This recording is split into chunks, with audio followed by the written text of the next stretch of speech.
कानून का उल्लंघन करके बहुत सारे कार्यकर्ताओं को निर्वस्त्र करके इन्हें यानी बनियान में, गंजी में और अंडरवेयर में उनको घुमाया गया सरेआम पब्लिक में। ये करके लोग खामोखा बात को पलीता लगा रहे हैं और प्रवोक करने की कोशिश कर रहे हैं। बदलाव की बात करने आए थे हमारे भारतीय जनता पार्टी के मित्रगण, उनको बदलाव पे ही टिका होना चाहिए था। बदलाव के बदले वो बदलाव लेने की कोशिश कर रहे हैं।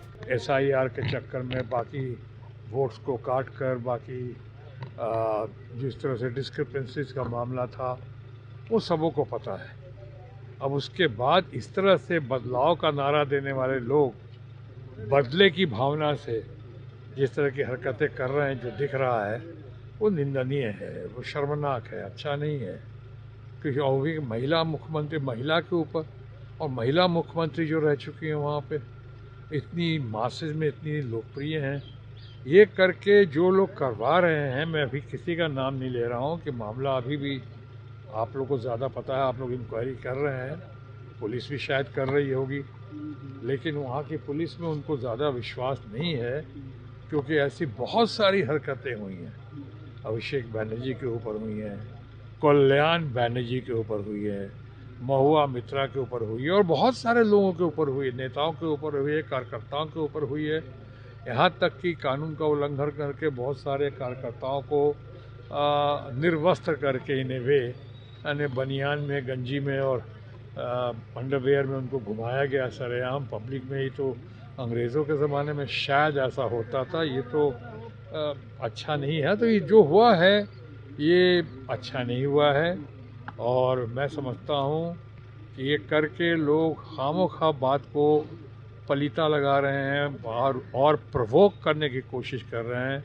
नहीं भूलना चाहिए कि ममता बनर्जी के साथ तमाम साजिशों के बावजूद ममता बनर्जी वहाँ पे 41% वोट लेकर आई और इस बार बंगाल में बहुमत जनता निकली थी, यानी 90% के ऊपर लोगों ने वोट दिया, ऐसा दिलवाया गया उनसे।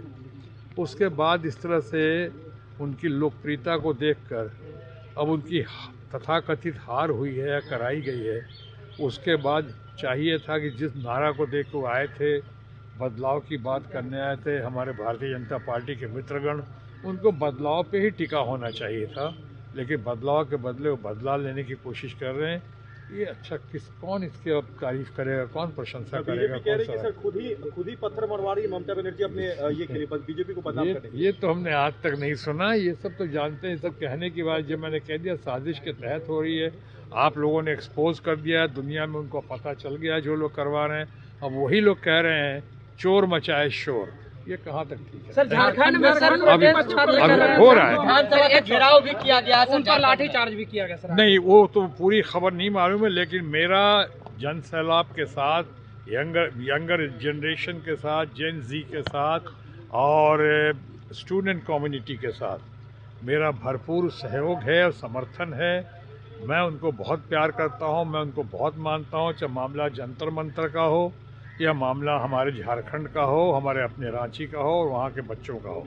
उन लोगों की मांगे हमें न्यायोचित दिखती हैं।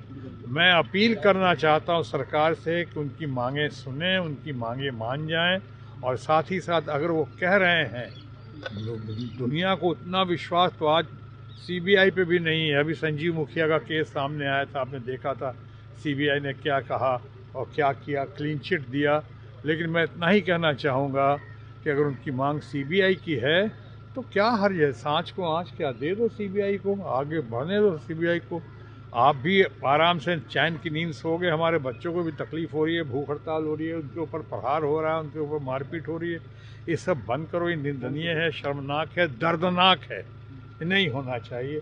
मेरी बच्ची ने भी, सोनाक्षी ने भी बहुत ज़बरदस्त तरह से समर्थन किया जेन जी का, दिल्ली में भी, जंतर मंतर में भी, और अभी झारखंड के लोग जो हाँ सफ़र हो रहे हैं, जो आंदोलन कर रहे हैं, पीसफुल आंदोलन कर रहे हैं और जिस तरह से कर रहे हैं, मैं उसकी बहुत प्रशंसा करता हूं उनके पीसफुल आंदोलन की।